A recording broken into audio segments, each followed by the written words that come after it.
नारद जी ने भगवान को प्रणाम किया और कहा, बोले एक बार तो जाओ प्रभु, एक बार दर्शन कर लो, सती अनुसुईया के दर्शन करने से जीवन धन्य हो जाएगा। भगवान ने कहा, नारद जी अब हमारे पास समय नहीं है, हम यहीं से प्रणाम कर देते हैं। जैसे ही प्रणाम किया, लक्ष्मी जी ने कहा, बोले चौ जी? बोले हाँ जी। बोले प्रणाम किसके लिए? बोले देवी एक सती अनुसुईया है, उनके लिए प्रणाम किया है।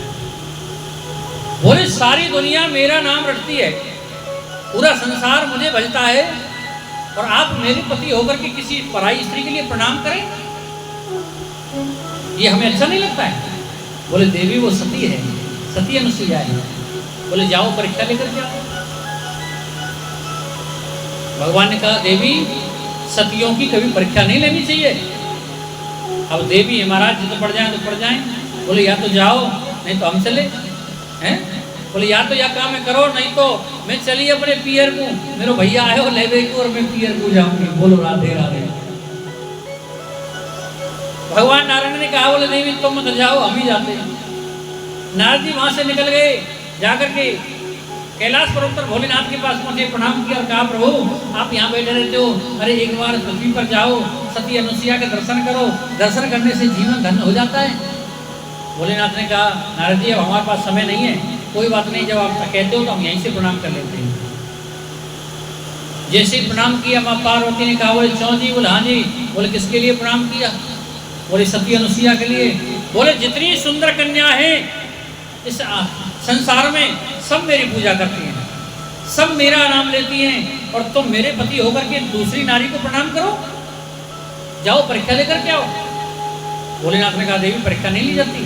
बोले या तो तुम जाओ नहीं तो हम जा रहे हैं। भोलेनाथ ने कहा, देवी तुम मत जाओ, हम ही जा रहे हैं। इधर भोलेनाथ, नारद जी घूमते घूमते वहां से निकल जाते हैं। इधर भोलेनाथ और भगवान नारायण आ रहे हैं, दुबके छुपके आ रहे हैं, कहीं ये ना कह दे कि अपनी पत्नी के कहने के कारण सती की परीक्षा लेने के लिए जा रहे हैं। इधर से भोलेनाथ आए, इधर से भगवान नारायण आए, दोनों आपस में टकरा गए। भोलेनाथ ने कहा, प्रभु आप? नारायण भगवान ने कहा, भोलेनाथ आप? बोले महाराज क्या नारद आपके पास ही पहुंची है? बोले इस नारद का कुछ इंतजाम करो महाराज। बोले कोई बात नहीं है, एक से दो भले, चलो दोनों भाई चलते हैं। भगवान नारायण ने कहा, बोले अभी रुक जाओ, तीसरे भी आ रहे हैं। बोले क्या अपने पिता के यहाँ भी? बोले महाराज वो पुत्री ऐसा है, वो पिता को छोड़े ना किसी को छोड़े। बोलो राधे राधे। ब्रह्मा जी भी आए,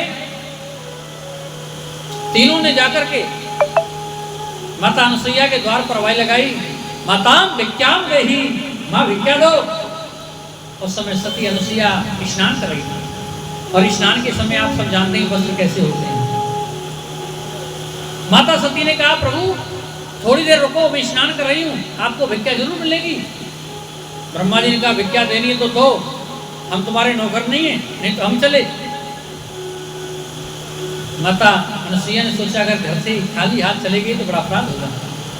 वैसे तो महाराज दरवाजे खुलते नहीं है, दरवाजे गेट बजता रहे दरवाजे नहीं खुलते, और खुल भी जाते तो कहते हमारे यहाँ नहीं है, जाओ।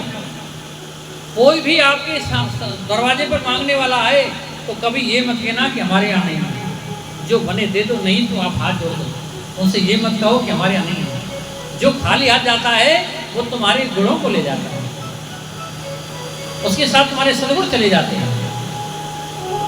आज